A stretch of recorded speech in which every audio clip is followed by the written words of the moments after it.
Hi friends, I'm here at downtown Toronto.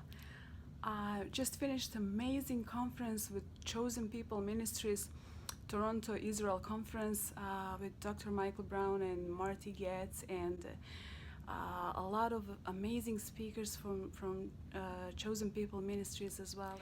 So blessed, so encouraged, and just getting ready for another event here in Toronto. Going to our Catch the Fire Church, where International Christian Embassy Jerusalem is organizing event honoring Holocaust survivors. So we'll be able to meet a Holocaust survivor and to honor her. It's just so moving even to think about it. And as I was watching these buildings through my hotel window, I was just thinking, how many windows are there? How many, like gazillion windows, and every time visiting big city just, brings that sense of crowdedness, right? Like it feels like overcrowded. I'm more like a nature lover person. Like I love architecture as well, but not really big fan of living in such a huge city. It would just make me a little bit claustrophobic, I believe. Imagine how many people live in those buildings and work and meet every day, and each and every person that comes this way. Every person is so unique and so precious, and every person has their own story. So like each and every of these windows, gazillion windows, they're hiding a story. There is a story behind it. There is a life story. There is experience story. And so I was just thinking how important it is to tell our story, to tell the story to the next generation particularly. Like these days I was just overwhelmed with a sense of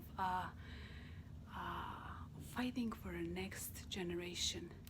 And that's why I'm particularly excited, even though it's a sad thing, to know that we live in a days now that are marking 80th anniversary of a Kristallnacht, of the official beginning of the Holocaust in Europe.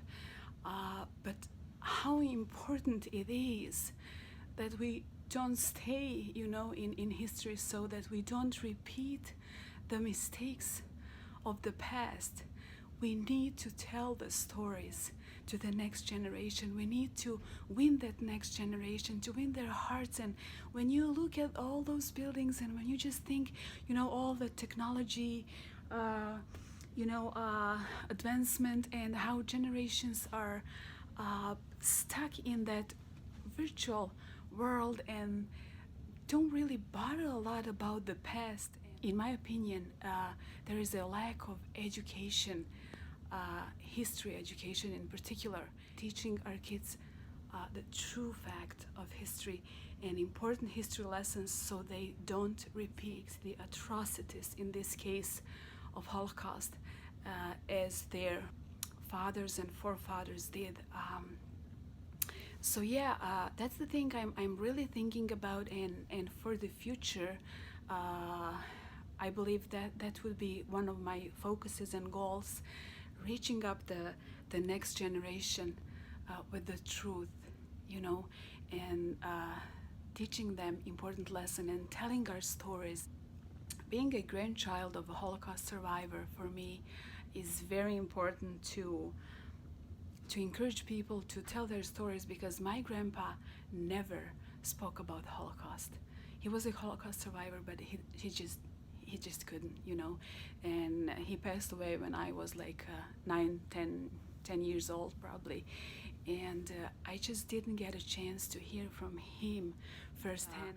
For a long decades, they didn't have strength. They didn't have that, emotional, mental strength to even think about it, let alone to share with their kids and grandkids.